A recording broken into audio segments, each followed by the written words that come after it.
안녕하세요. 국어교사 박전현입니다. 오늘은 김광균 시인의 현대시 은수저입니다. 자, 아이를 잃은 슬픔인데요. 자, 왜 은수저가 아이를 잃은 슬픔을 나타내는지 한번 볼까요? 밥상에 아이는 없고 은수저만 있습니다. 아이를 잃은 슬픔이고요. 자, 해가 지고 어두워졌습니다.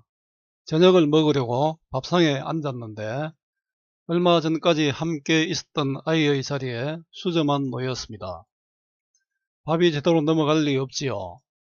눈물 어린 눈으로 그것을 바라보다가 잠자리에 들었지만 잠을 이룰 수 없습니다. 밖에는 바람마저 불고 있으니 아기가 춥지 않을까 밖을 내다보는데 아기가 웃으며 방을 보고 있습니다. 반가운 마음에 들창을 들어봤지만 아무도 없습니다. 그렇지요. 아기는 죽어서 산에 있는 것입니다. 아기는 이곳이 아니라 맨발로 먼 저승길로 떠난 것입니다. 불러도 대답 없이. 이제 그 모습마저도 희미해집니다. 아버지의 가슴은 그냥 무너져 내립니다. 아기를 잃은 슬픔을 노래한 김광균 시인의 은수저입니다.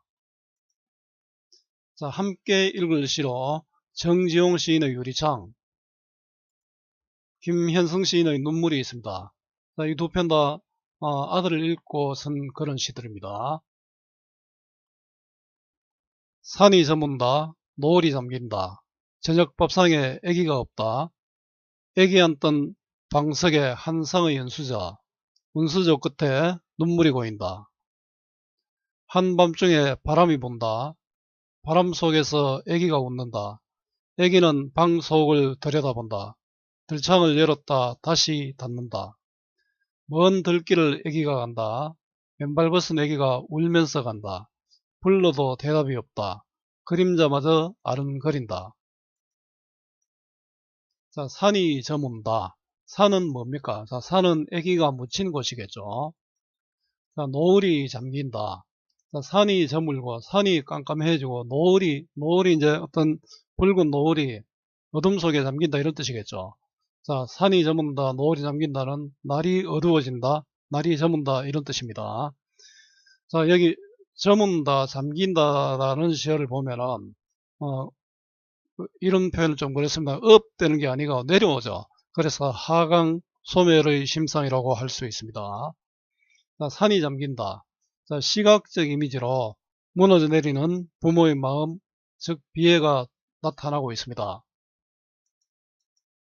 저녁 밥상에 아기가 없다. 자, 저녁은 아기는 당연히 집에 있어야 하는 그런 시간이죠.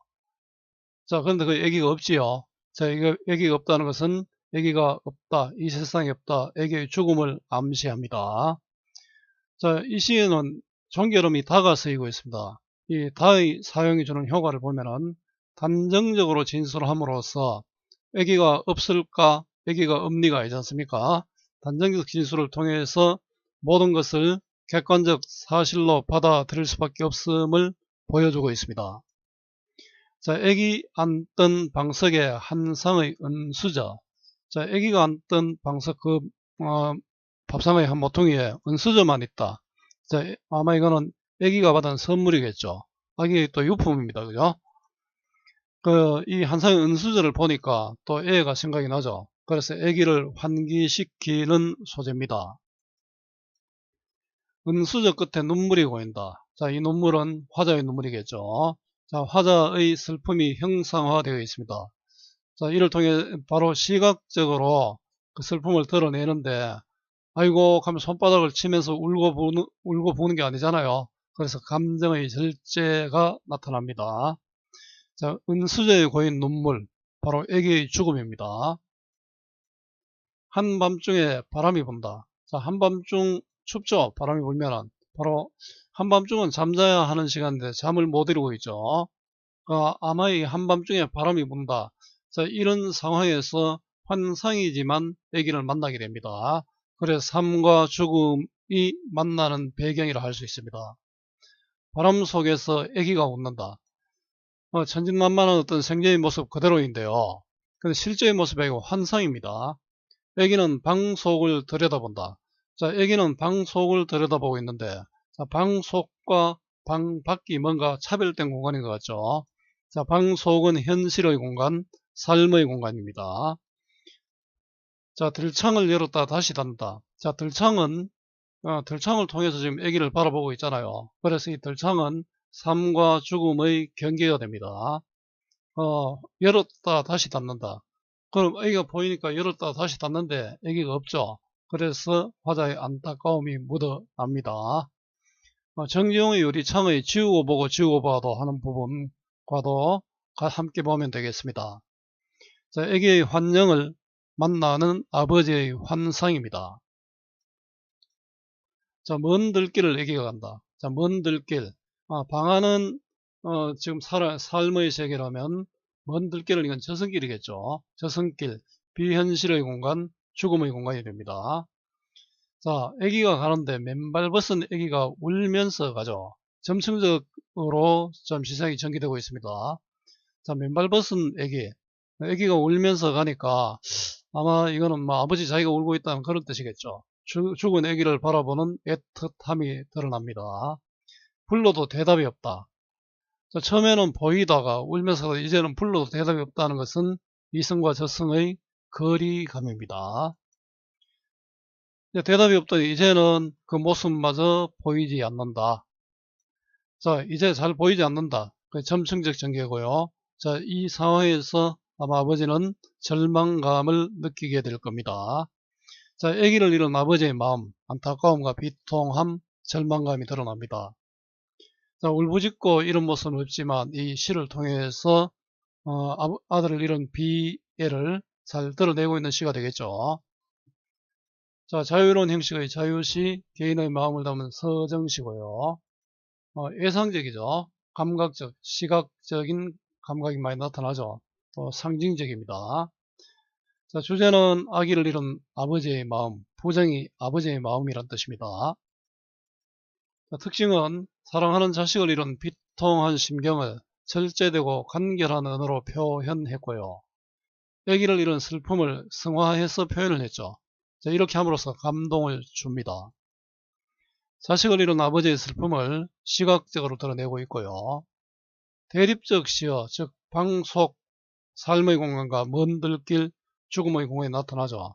또 들창은 삶과 죽음이 만나는 그런 공간입니다. 자, 화자의 심리 변화를 한번 말해보자 했는데요. 아기의 부재로 인한 슬픔이 나타났고요. 아기의 환영을 만나서 느끼는 안타까움과 그리움이 드러납니다. 그럼 아기와의 거리감을 확인하고 느끼는 슬픔, 절망감이 드러납니다. 이 시의 대립적 시를 한번 찾아보자 했는데요. 방 속은 현실의 공간, 삶의 공간이죠. 먼 들길은 비현실의 공간, 죽음의 공간이 됩니다. 자, 이 시에서 삶과 죽음의 경계를 드러내는 시어는 들창이었죠. 이 시의 공간과 그 의미를 한번 정리해보자 했는데요. 표로 한번 만들어 봤습니다. 자, 방속과 들창, 들길로 나눌 수 있는데요. 방속은 화자가 있는 이승이고 삶의 세계입니다. 들길은 아기가 있는 곳이고 저승이고 죽음의 세계입니다. 자, 들창을 통해서 만났어요. 만남이고, 자, 이 부분은 이승과 저승의 경계가 됩니다. 자, 화자가 아기를 떠올리는 계기가 된 것은 저녁 밥상에서 바라본 밥상 위의 은수저가 되죠. 시행이 종결형 의미로 되어 있다. 그 효과는 자, 단정적으로 진술하죠. 의문형하고는 다르죠. 밥 먹은 니가 이거 밥 먹었다. 단정적 진술이 되겠죠. 모든 것을 객관적 사실로 받아들일 수밖에 없다는 것을 나타냅니다. 자, 무엇인가를 잃었을 때 느낀 감정을 시로 한번 표현해 보자입니다. 자, 이 부분은 여러분들이 마음껏 해 보면 되겠죠. 요에 작가 이름이 못하네요. 자, 오늘 김광균 시인의 은수저를 공부해 봤습니다. 자, 국어 공부의 기본은 본문 중심의 학습, 반복과 복습입니다. 자, 오늘 이 수업이 조금이라도 도움이 되었으면 좋겠습니다. 수고 많았고요. 오늘도 고맙습니다.